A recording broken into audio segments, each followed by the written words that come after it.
Welcome into this video tutorial brought to you by tutvid.com. This is part 5 of a 12-part series on how I like to retouch portraits, environmental portraits. We're using this image as an example, and this is part of a greater tutorial that I did a while ago. Link right there in the video where I just talk about the overview, a very macro look at my retouching process. And today we're going to talk about hair retouching. Now, there's not a ton of straight up beauty hair retouching that needs to be done with this image, but there are still some things we can do. We're going to talk about getting rid of flyaways and working with the actual hairs that are coming out of her head that you see side by side and filling areas in and getting rid of little imperfections and things like that. It's not really a full beauty retouch, so it's a little different than that, but the technique is still the same, and it's very time consuming. But we're going to try to work our way through it pretty quickly. Also, I am selling a course all about how to retouch images over on tutvid.com. Another little video card just popped up in the corner of this video. You can click there and check it out for yourself and see. Also, stick around for the end of this tutorial. There's a link down in the description of this video where you will be able to download the action which will create all of the layers necessary to do this hair retouch that we're about to execute. So before we jump into it here, let me just show it to you here in this image, which is more of a beauty setup. Now, I do have to give you a fair warning. At the time when I was retouching this image, I didn't really subscribe to the idea of using a very hard edge brush when retouching hair, and that's why this hair kind of has this funky, soft look to it. But let me just shut off the hair process. There was the hair straight out of camera. There was after I went and started trying to clean up all the little marks and everything. As you can see, it's not like the greatest retouch job, but the methodology is still the same. And we're going to apply this methodology to this image and see if we can do a little bit nicer of a job. But it's also, her hair isn't like pulled over like it is in this image. We don't have all these intricate basket weave braids and things like that. So we're just going to, clean up some of the areas where you can sort of see through the hair, maybe wipe away some of the flyaways, things like that. All right, so first and foremost, create a new layer. And this new layer is going to be for flyaways. So I'm just going to call this layer flyaways, and I'm going to zoom in, get into the edge of her hair. And it's really up to you how far in you take the hair when it comes to the flyaways. I'm just going to look for these, just the very most edge, the flyaways sticking out the furthest. That's what I'm trying to say. And I want to sample current and below layers. By the way, I just grabbed the healing brush tool, not the spot healing brush, but the healing brush tool. And I'm going to set the mode here, I think, to replace. I tend to like replace for stuff like this, especially when we're over a very solid colored background like this. I'm going to make the hardness of a brush, well, not very hard at all, so very soft, and a relatively decent sized brush. Maybe make it a little bit smaller than that. All right, so hold on my Alt or Option key, sample from right there, and I'll just paint away that piece of hair. There's a little flyaway action happening out here. I'll get rid of that right up here. All right, and that's just every image of hair is very different. I mean, even within the same shoot, you'll have flyaways in some places and none in others. And it also may depend on your client. How picky your client is will determine just how crazy you go as far as getting rid of flyaways and making this stuff just disappear. All right, so there's just hair sticking out there. I'll get rid of that. So, I mean, you can just do whatever you like with regard to your flyaways in your photo. I'll probably call it quits right about now. And cool. Yeah, I think that pretty much wraps up us getting rid of flyaways. It's not as perfect as a beauty shot, but I kind of want there still to be some element of that because it was, it wasn't a totally still day and we're not in studio. So we want to show off some of that environmental side of this portrait anyway. All right, so the next step is going to be creating another frequency separation process so we can begin retouching the hair and really playing with individual strands of hair and things like that. Now, I talked about frequency separation back in part 3, I believe it was, the third tutorial in this series, and there is a action that you can download over there, which we're actually going to run right now. If you're more interested in learning about frequency separation, you can check that tutorial out as well. It's kind of a long process to talk about. Otherwise, I would just quickly explain it here. But this tutorial is going to be long enough. Let's go Window Actions here. And right here is the frequency separation action folder that you would download. This is, as we can see here, a 16-bit image. This one over here is an 8-bit image, but we're working on a 16-bit image. So we're going to use the frequency separation for a 16-bit image. And before we play this action, I've run frequency separation once before. That's what this high and low layer here are. Now, this frequency separation, at a certain point of the action, will reference the low layer. So I want to rename these layers because if we reference the low layer, this layer is going to get picked up and used instead of our new low layer. So let's name this low general. because this is our general frequency separation, or maybe even skin. Maybe that would be better, but I'm just going to say general because I started doing that. That way, our high and low layers down here don't get picked up. All right, so we selected our topmost flyaways layer. We're going to choose frequency separation for 16-bit image, and we are going to play the action. And you're going to see the first thing that you'll get is a Gaussian blur dialog box. I'm going to click right here on the hair. It's going to move my hair right here within the Gaussian blur dialog box here, although it may take a second. There we go. All right, I just had to click on it. And what we want to do is we want to blur our image enough so that we don't see detail in the hair. You see back here at like 1.5 pixels, we can still see, individual strands of hair. Up at 24 pixels, maybe a little bit too blurred if I do say so myself. Somewhere around 8.5 is probably great. Let's go 8.7. That's cool. Go ahead and hit OK. And now our top layer is going to be converted to essentially what looks like a high-pass layer and applied to the low layer. And this is part of the reason why we needed to change the name of this low layer. So we're just working here with our new high and low layer. And while we're at it, we can just rename this layer high hair and low hair. Again, just to avoid confusion later on down the road in the event that we need to create another frequency separation. All right, I'm going to close my actions panel. Let's go up here to the high hair layer. Now, when I'm retouching hair, I like to work with my clone stamp tool. Let's begin with here, this little area of hair where we can see through. So I'm going to grab my clone stamp tool, and one of the lessons that I would really like you to take away, it's something that I didn't pick up certainly before I started using this technique when I first learned about this hair retouching technique. Set the hardness of your clone stamp tool, or if you're using a healing brush, to 100%. You just get better, sharper edges in your hair, and you don't get that overall soft look to hair, which kind of makes it look bulbous and just really weird. All right, so what I'm going to do is I'm going to hold down my Alt-Option key, and I'm going to copy texture from right here, and I'm going to begin painting that texture into place over here. And I'll grab some texture from here, paint it into place over here. And we're just looking to blend all this texture together. So anything that looks out of place, just paint over it. You can see here, like that looks like an obvious reduplication of that a little bit there. So when you're coming in with something like this, filling in a hole, it can be a little bit easier because typically you'll have a lot of stuff to select, and everything won't look just immediately, instantly doubled up or something like that. And you can see also, this is a perfect time. If you go Window, Clone Source, as you're retouching hair, there's a lot of different angles. So maybe you want to take some of the texture from here and turn it a little so it runs along more of this angle for right here. But up here you can see it's running almost straight up and down. So what you would do is you would sample like this area here, and then you would use this little rotation feature in your Clone Source dialog. And let's rotate it back maybe like 9 degrees. See what that looks like. That actually looks like it might almost work. All right. And we can bring in texture from the hair up here. All right. Now what you'll want to do is hit the little reset arrow if you decide, you know what, I'm actually just going to work with texture that's here already. Go ahead and just reset that so it doesn't look all funky. All right, great. So we filled in that hole in the hair there. You can fill in additional holes in the hair as well. I'm going to come out here. Whoops, right-click. I keep accidentally... Alt-click, not right-click. I keep accidentally right-clicking. There we go. We fill in that little hole there. By filling in all these little holes around the edge, particularly of a woman's hair, it tends to just make the whole head of hair look so much fuller and just, I don't know, it does a lot to change the way that a portrait will look. All right, so great. And I've got this just one-off horizontal bit of hair running through there. I'm looking to get rid of anything like that. That's going to sort of give away the fact that I cloned this. Whoop, there I go, right-clicking again. All right, I'm going to come down here and just get rid of that horizontal hair. Great. Cool. Cleaned that up. Now, there are some naturally running horizontal hairs. It's just when there's one that looks like it's been obviously duplicated. I'm looking to get rid of that stuff. All right, great. So let's look up here. There's nothing really here. All of our hair is pretty thick over here.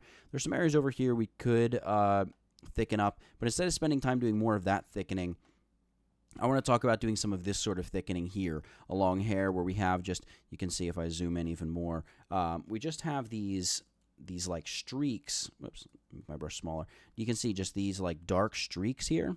We can get rid of that stuff too, and it's a good idea to get rid of that, especially when you're retouching hair. And again, part of the key for doing this and doing it well is a very small, hard-edged brush. That's so vital. You're just filling in that one little area, all right? We'll start here. We're just going to fill in, let me hold down Alt-Option, sample that area. I'm just going to fill in this one little area here. So, I mean, it's time-consuming. but it's kind of like a classic case of the sum of the parts makes a much greater whole, because all of these little tiny areas that we fill in, it makes an incredible difference when you end up backing up and looking at the whole thing and you see it finished, and all these like dark spots where hair was missing or not quite there. When all of that stuff is filled in, right? I mean, you can literally go over the whole head of hair.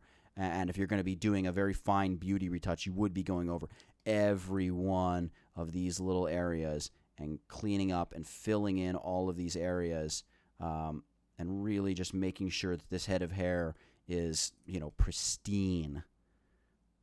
All right, great. We can fill that in. Now, I'm not gonna go over all of this stuff. I just want to show you guys a bunch of different examples. All right, and the key I have found: small brush, hard-edged brush gives you great blending. All right, so now that we've done that.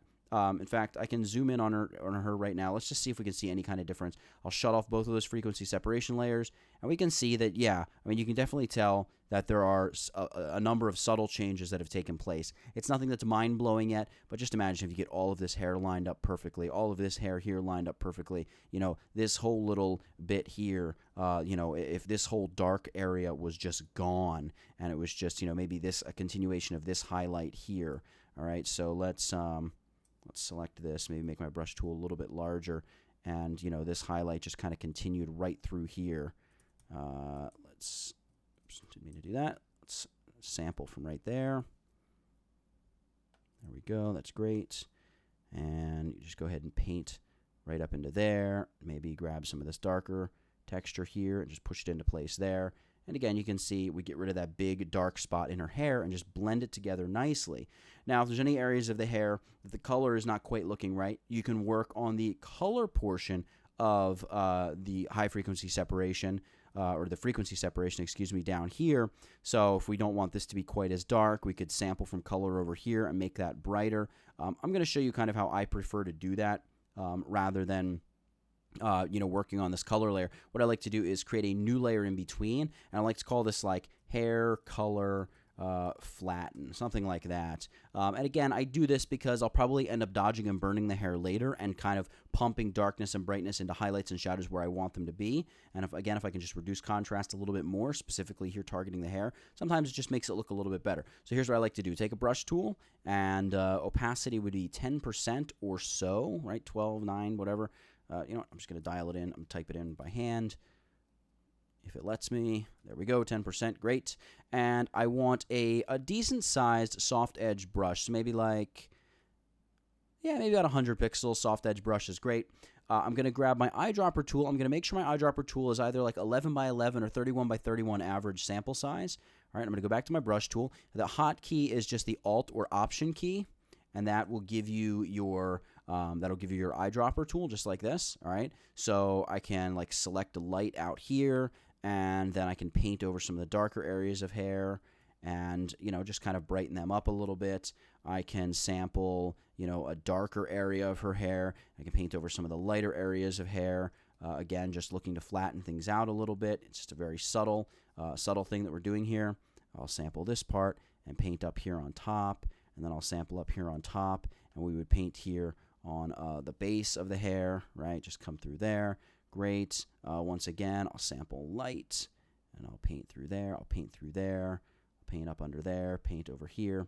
And then I'll also, of course, sample dark, and I'll just hit the lighter spots as well. Whoops, I don't like what that did out there. I don't want to do that. Hit the light spot there, light spots there. And once more, just grab some of the light stuff, paint through there, lighten that up. All right, add some brightness down into here.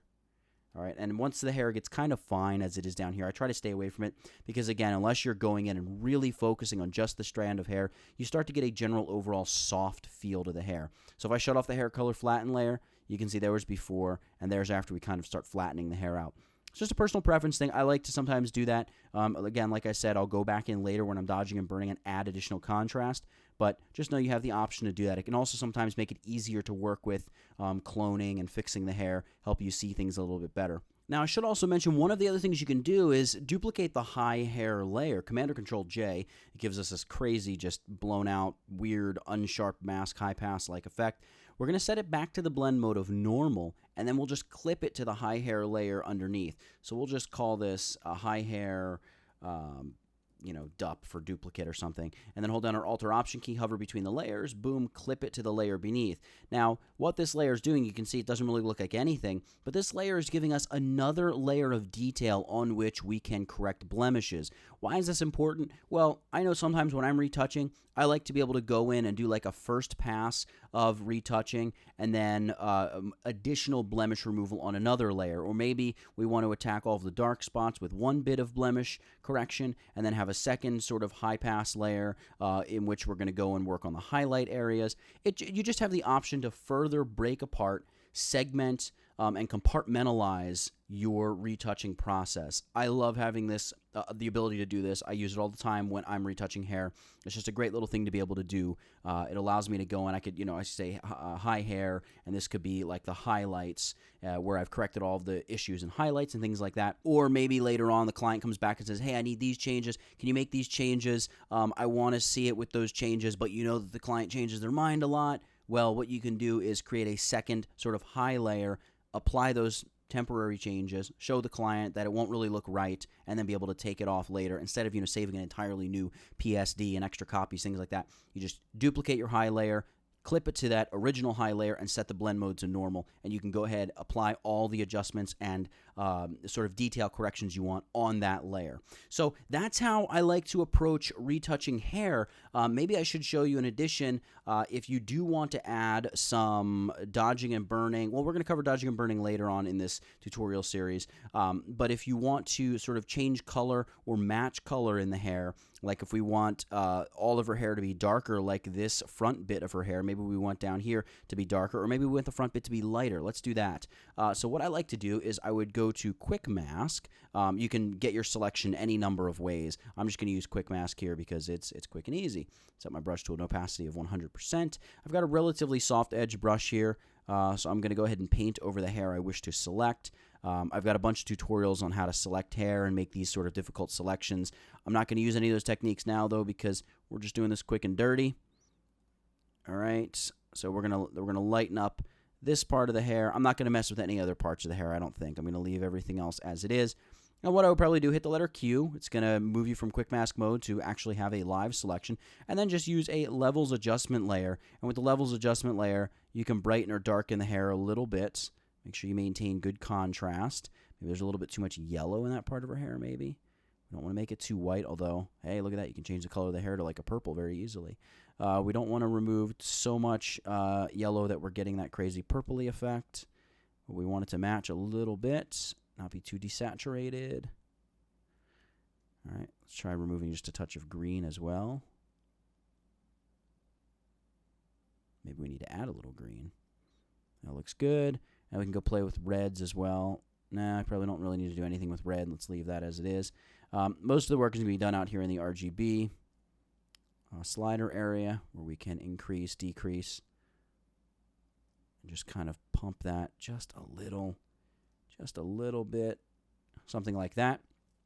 Very subtle, but you can see there's before, there's after, and we can go ahead and just brighten up that part of her hair as well. So anything like that that might need to be done as you're looking at it, and look at that, it's actually somewhat of a drastic change when you step back and look at it. Anything like that that needs to be done with hair, just, create a selection.